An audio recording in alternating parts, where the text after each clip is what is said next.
stand before you now. The greatness of your renown. I have heard of the majesty and wonder of you, King of heaven. In humility I bow as your love in wave after wave crashes over me, crashes over me. For you are for us, you are not against us. Champion of heaven, you made a way for all to enter in.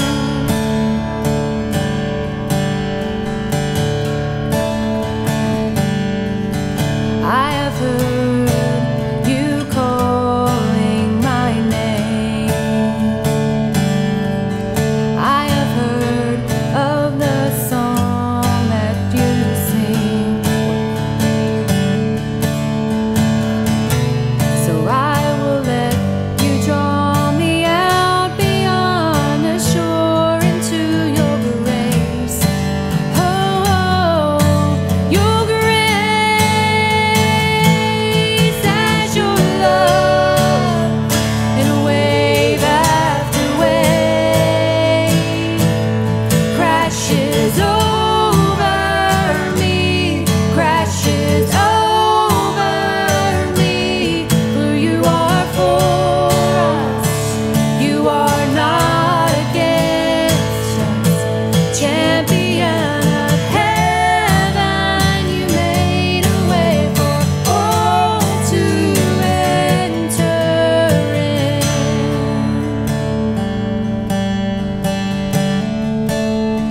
But you make me brave, you make me brave. You call me out beyond the shore into the waves.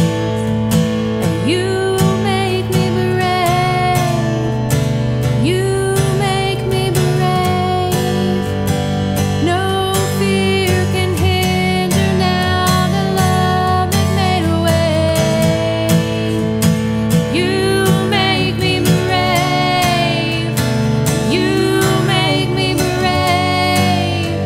And you call me out beyond the shore into the waves. You make me brave, and you make me brave. No fear can hinder now the love that made a way. As your love in wave after wave crashes over me, crashes over me. For you are for us, you are not against us. Champion of heaven, you made a way for all to enter in.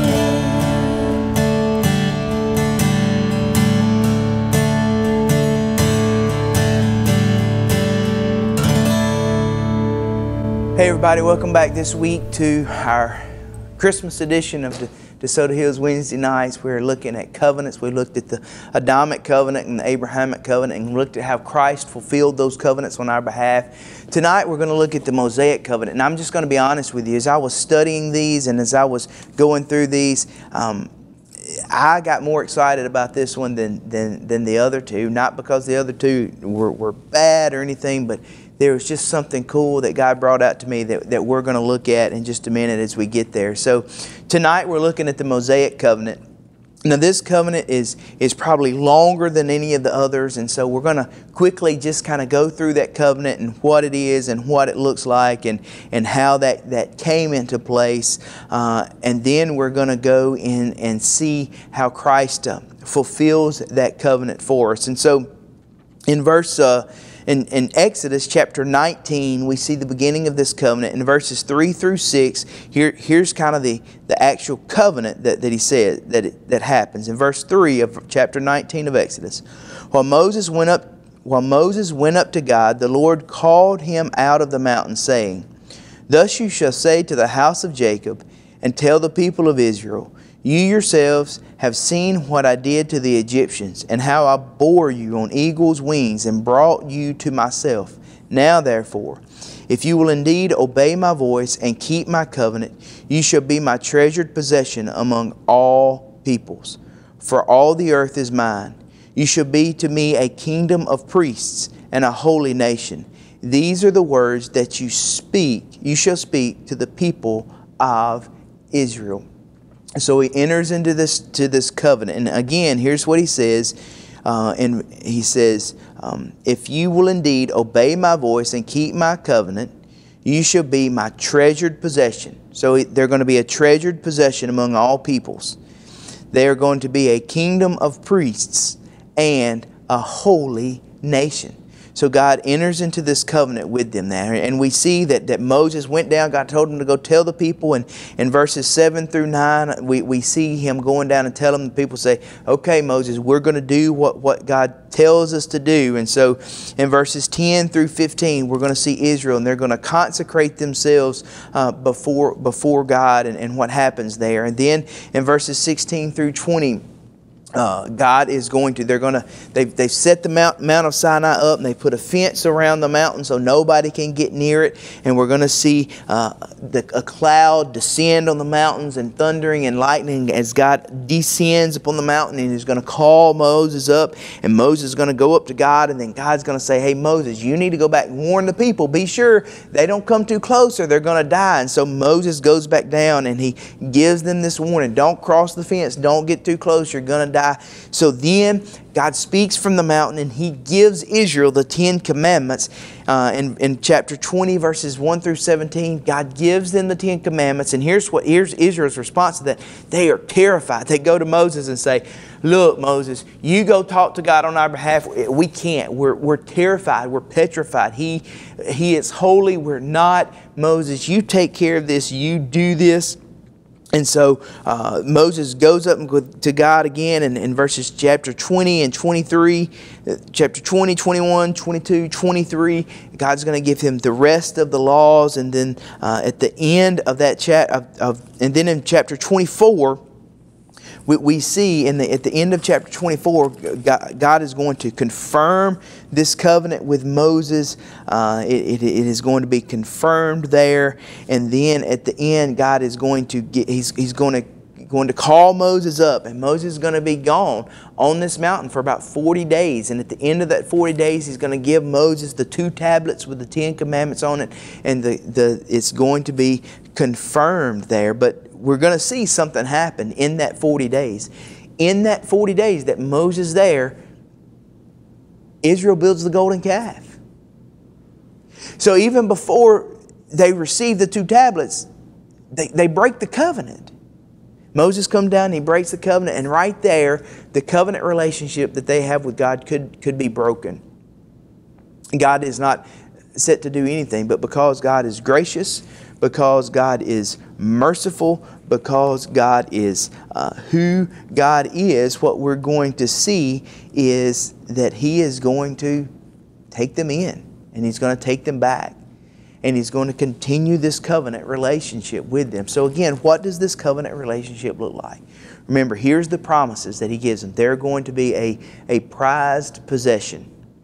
They are going to be a royal priesthood. They are going to be a holy nation. And what we're going to see, here's what you see in that royal priest.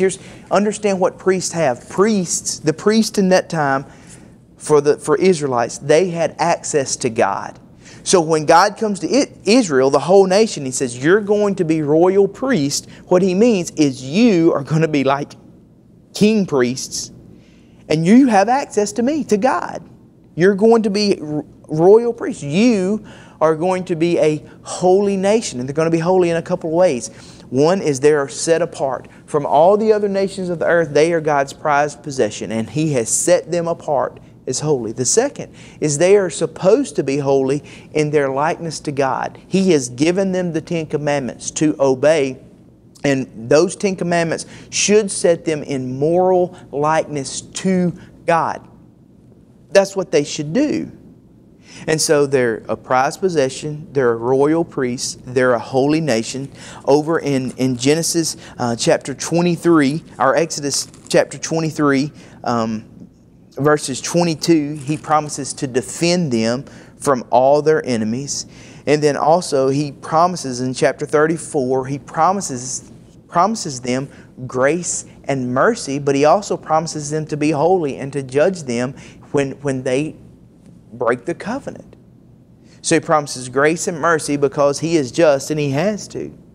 If they're going to have this relationship, they've got to have grace and mercy because they are going to fail.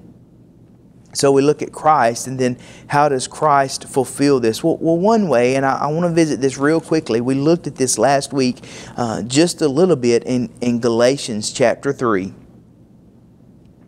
And back in Galatians chapter 3, we talked about how the law was inferior, how what the law did for mankind is it condemned mankind because it showed our weakness.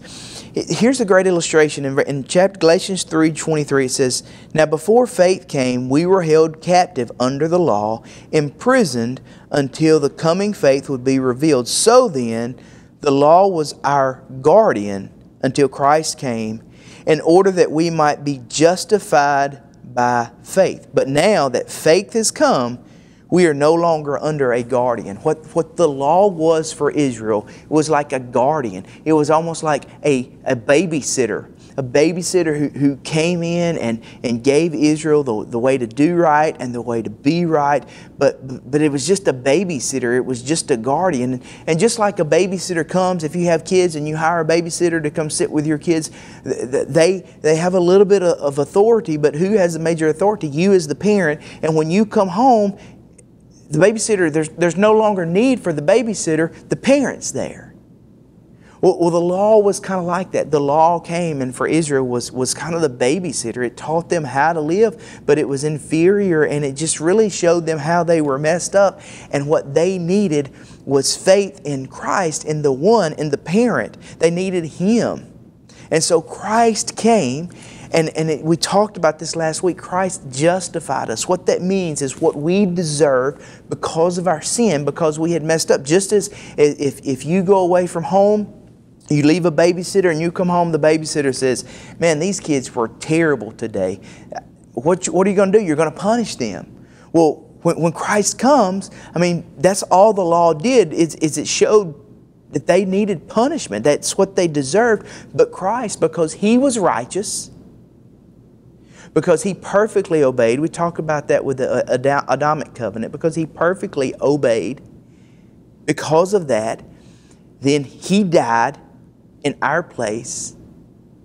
He took upon Himself the wrath of God that we deserved as punishment for our sin. He took that upon Himself. And now because He did that, He can justify us.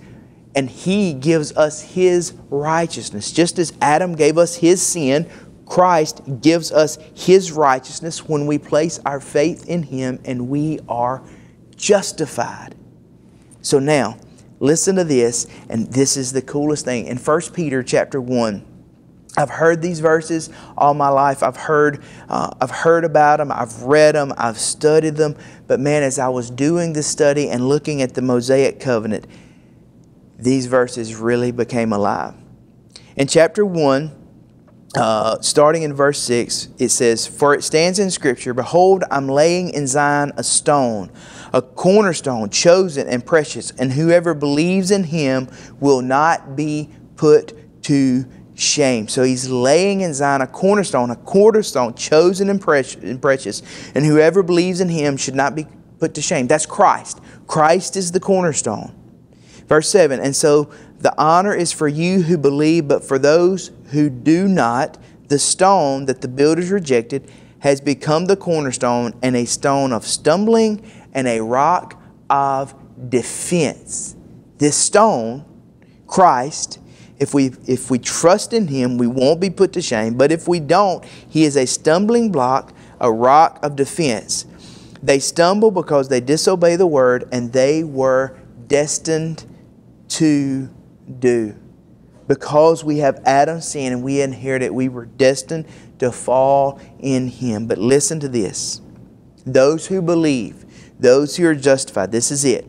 You are a chosen race, a royal priesthood, a holy nation, a people for his own possession, that you may proclaim the excellencies of him who called you out of darkness into his marvelous light. Once you were not a people, but now you are God's people. Once you have not received mercy, but now you have received mercy. Do you see it? The promises that God made to Israel. You're going to be my prized possession. You're going to be royal priests and have access to me. You're going to be a holy nation. You're going to have that. You're going to receive grace and mercy, and I'm going to defend you. And right here, they failed. They broke the covenant even before Moses came down, and they continued to break the covenant all through the Old Testament. But because of Christ, because Christ came. And not just for Israel, but for us. Listen to it. You are a people of his own possession. You're a royal priesthood. You are a holy nation.